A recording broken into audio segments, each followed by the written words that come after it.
Olá, meu nome é Elisane, nós vamos trabalhar com a disciplina de Geografia e nessa primeira aula nós vamos tratar de noções gerais de cartografia.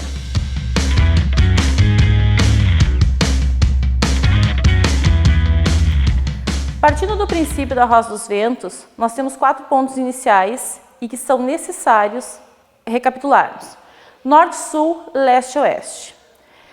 O norte, ele também é conhecido como boreal ou setentrional, o sul como meridional ou austral, o leste como oriental ou oriente ou ainda como nascente do sol e o oeste como o ocidente ou o poente do sol. Vamos recapitular então a partir dos 2 pontos leste e oeste. A Terra realiza um movimento de oeste para leste e o Sol realiza um movimento aparente no sentido leste-oeste.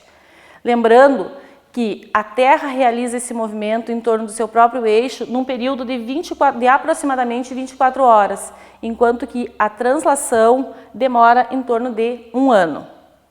Seguindo as noções de orientação, nós vamos partir para as latitudes e longitudes.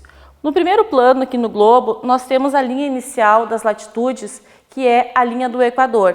Ela tem um valor de 0 graus. As linhas no sentido horizontal dividem o globo em 2 hemisférios, hemisfério norte e hemisfério sul. Partindo da linha inicial, que é 0 graus, em relação ao norte, nós temos 90 linhas ou 90 latitudes e 90 para o hemisfério sul. As latitudes também são sinônimos de paralelos e nós vamos usá-las mais tarde na determinação das zonas climáticas.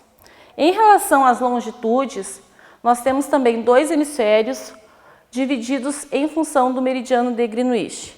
O meridiano nos dá 2 hemisférios, 2 partes exatamente iguais. 0 é o meridiano inicial, 180 graus para leste e 180 para oeste.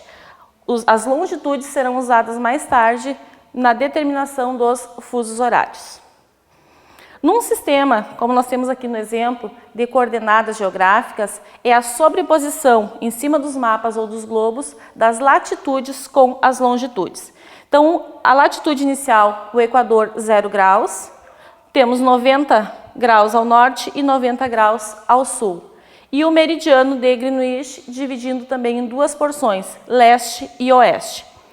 Um detalhe a ser observado é quanto à numeração, tanto nas latitudes quanto nas longitudes. As latitudes, por vezes, poderão aparecer com um sinal de negativo. Subentende-se que elas estão, então, no quadrante sul.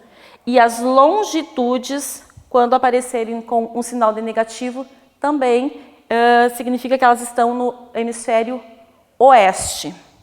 Temos um exemplo, então, aqui na tela. Os números negativos representam o hemisfério sul, os números negativos representando o hemisfério oeste. O meridiano de Greenwich e hemisfério leste, então, com os números positivos.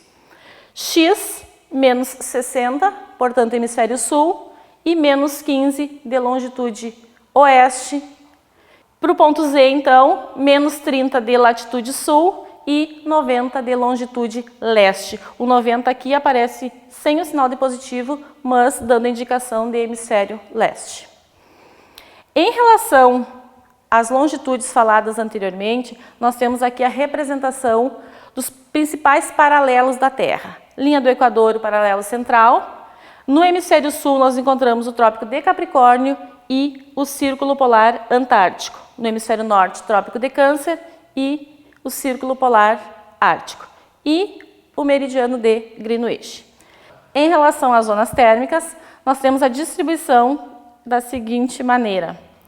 Entre os 2 trópicos, de Câncer e Capricórnio, nós teremos a zona térmica tropical.